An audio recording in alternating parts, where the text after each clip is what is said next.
sente, mas não consegue explicar. Muito interessante. Eu estou recebendo aqui no programa hoje a Cida Cavalcante, que é jornalista, professora universitária, que escapou da morte 2 vezes.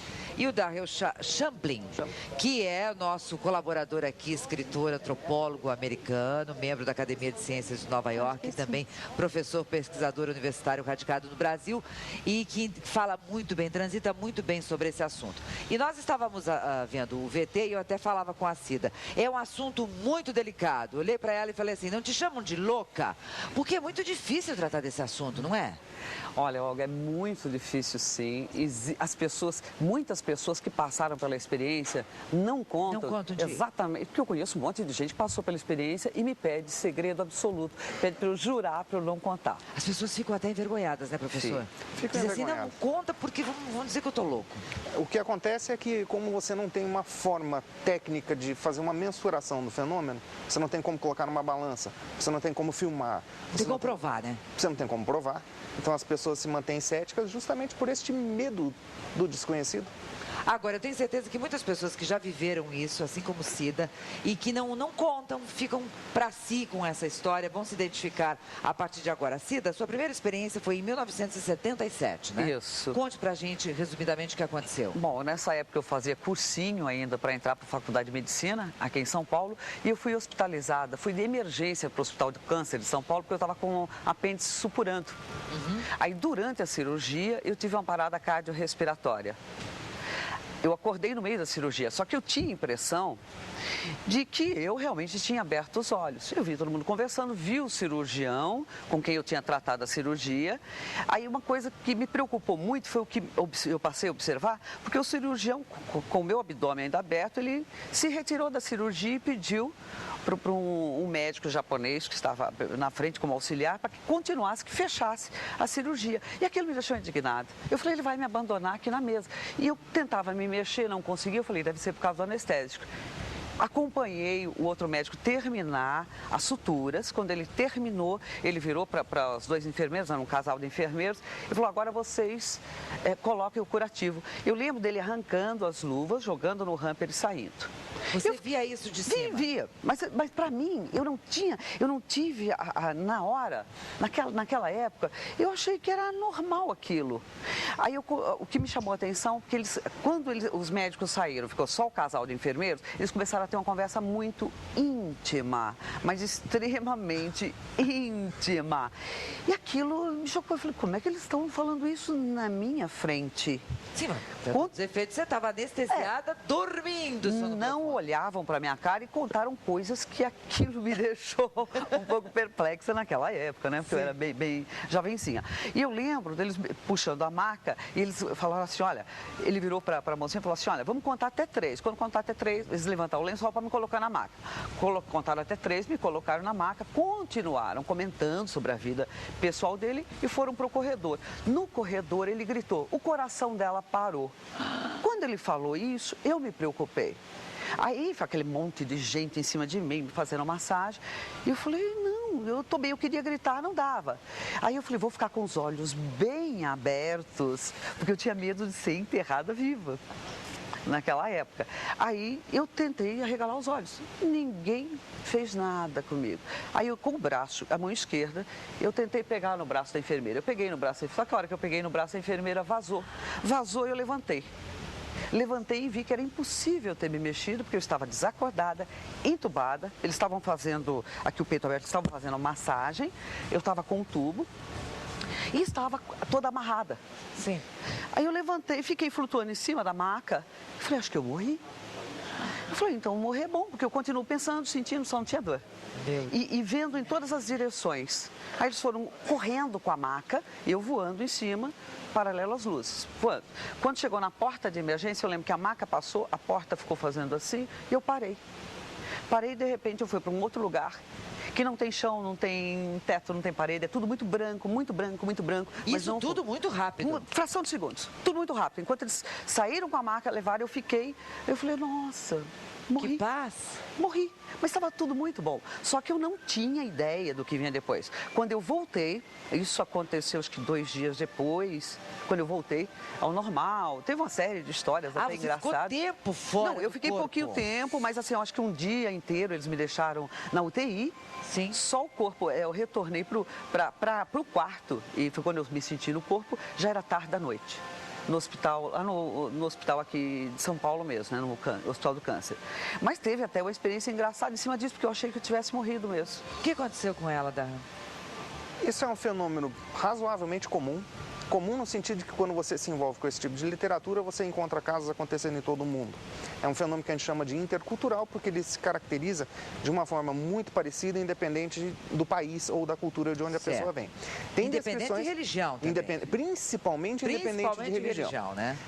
Alguns consideram que tem envolvimento divino nisso, né, os mais religiosos, por assim dizer, mas o que é mais interessante é que as pessoas que voltam não têm mais bandeira religiosa, por assim dizer. Voltam despidos dessa diferenciação. Eu sou ou evangélico, ou eu sou ou católico, ou eu sou muçulmano. Não interessa mais isso para essas pessoas, né? É um fenômeno muito comum, só que não é recente. Raymond Moody foi um dos grandes especialistas que colocou isso na ciência em 1973, Mas muito antes disso, milhares de anos antes disso, já tinha descrito isso na literatura tibetana. Um livro chamado Livro Tibetano dos Mortos, por exemplo. E eu acho que muito antes disso, nossos ancestrais já tinham isso aí, porque em sítios arqueológicos de 40 mil anos você encontra pessoas enterradas intencionalmente, com alimento, com flores e com objetos pessoais. A troco de quê? Se eles não pensavam que podia voltar. Voltando aqui um pouco à sua história, nesse período que a maca foi para o centro cirúrgico, enfim, você entrou em coma. Seria isso, né? Bom, o coração... Foi. Parou de bater, você saiu do corpo.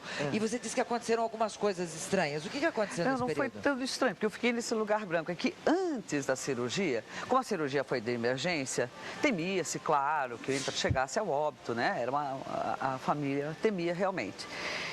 E para me agradar, as pessoas que me conheciam, porque eu gosto muito de flores, resolveram encher o quarto de flores, porque quando eu acordasse, a primeira coisa que eu olhasse fosse flores. E meu namorado, na época, resolveu fazer uma surpresa. Quando eu voltei para o quarto, colocou o aparador de medicamento aqui, cheio de flores.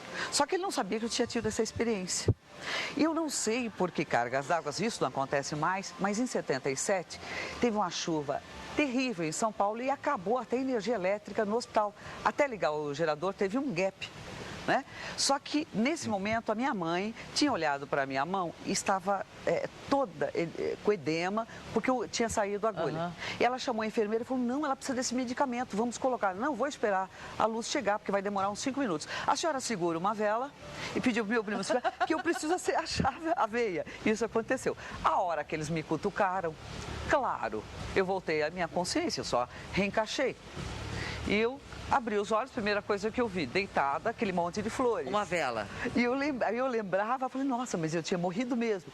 Eu só olhei para minha mãe, dei um grito, desmaiei. Eu fui acordar 18 horas depois dessa história. Depois eu achei muito engraçado. Eu conversei, passou um tempo, ninguém me falou nada. E eu fui conversar com o médico, ele já é falecido. Eu fui procurar até para saber se ele ainda é vivo. E eu conversei com ele e falei assim, doutor, eu gostaria de saber dessa parada cardiorrespiratória que eu tive. Ele ficou espantado, olhou para mim e falou assim, quem te falou? Eu falei, ninguém, eu vi. Ele falou, isso é impossível. Eu falei, não é impossível, doutor. Aconteceu isso, isso, isso. E eu ouvi a conversa. Ele baixou a cabeça, ficou quieto e me receitou 1 mês de repouso absoluto. Aí eu conversei com um amigo que tinha acompanhado a cirurgia, que foi como instrumentador. Eu conversei com ele e perguntei para ele, o que de fato aconteceu durante a minha cirurgia? Ele falou, você morreu uns 2, 3 minutinhos só. Mas voltou. Ainda virou para mim e falou, vaso ruim não quebra. Você voltou. Você tinha medo de falar sobre isso? Você sempre falou bem sobre isso? Não, até aí eu não conhecia. Aí eu tentei falar sobre isso depois e as pessoas me bloqueavam. 1 ano depois eu entrei na faculdade de medicina. Aí fui conversar com uns professores. Eles falaram para mim, Cida, agora você é uma acadêmica de medicina. Para com isso, esse tipo de isso é coisa de isso é coisa de feiticeira, é melhor você ficar quieta. Aí eu comecei a sondar entre os pacientes. E aí comecei a você ver começou a as pessoas que tinham coisas. experiências parecidas com a minha. E o Zé Carlos parece que tem algo assim, ele está no telefone. Bom dia, Zé Carlos. Bom dia, Olga. Tudo bem? Que prazer imenso falar com você. Igualmente, conte-nos, por favor, a sua história. Então, Olga, eu fui acidentado num carro, né? E fui desenganado por 5 médicos. E na época eu fiquei na UTI com uma respiração artificial. Aquela bolha que põe assim, a respiração artificial. E os médicos chamaram a minha família e falaram, olha, ele não tem mais jeito, ele está realmente no estado 10% de vida pelos aparelhos que estão nele, se o aparelho ele falece. Sim. E eu, nessa época, todo mundo lá, a família chegou do interior, tudo, né? E todo mundo lá já chorando, nem lágrima tinha mais para chorar. E eu me vi fora do corpo, eu estava me assistindo no UTI, naquela uma poltrona grandona, cheia de aparelho, de respiração, de soro, né? E tinha uma senhora do meu lado que ela faleceu, ela deu óbito. Ela saiu do corpo dela. E eu me assustei e voltei, me recuperei, levantei lá, quer dizer, o médico voltaram lá outra vez, me acudiram lá todo, né? E eu voltei à vida outra vez. Você tem ideia de quanto tempo você ficou fora do corpo, vendo? Você tem ideia de quanto tempo você ficou fora do corpo? Foi muito tempo, viu? Muito tempo. Foi muito tempo, que depois de tudo que se passou depois lá, né? Eu voltando à lembrança, né? Que eu desloquei tudo, a coluna, a clavícula, né? Meu maxilar de platina, moeu tudo, mas eu voltei a normal outra vez, né? E fiquei muito tempo fora do corpo. E quando você fez o relato dessa história, as pessoas acreditam? Qual é a reação das pessoas? Tem pessoas que falam que eu estou brincando, que eu copiei, que eu fiz alguma coisa, né? Mas eu guardo comigo. Até hoje eu tenho... Assim, eu estou na minha cama, estou dormindo, né, com a minha esposa, né? Eu me vejo na cama. É tão gostoso, sabe, fora, assim...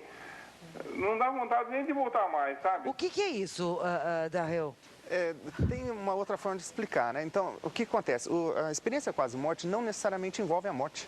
O indivíduo passa por uma experiência traumática. Sim, porque ele está fazendo um relato, só pegando aqui o fio da meada, num caso de doença. Como foi o caso da SIDA, o Zé Carlos está aí falando, a gente estava acidentado. Só que agora você está dizendo que no dia a dia, durante o sono...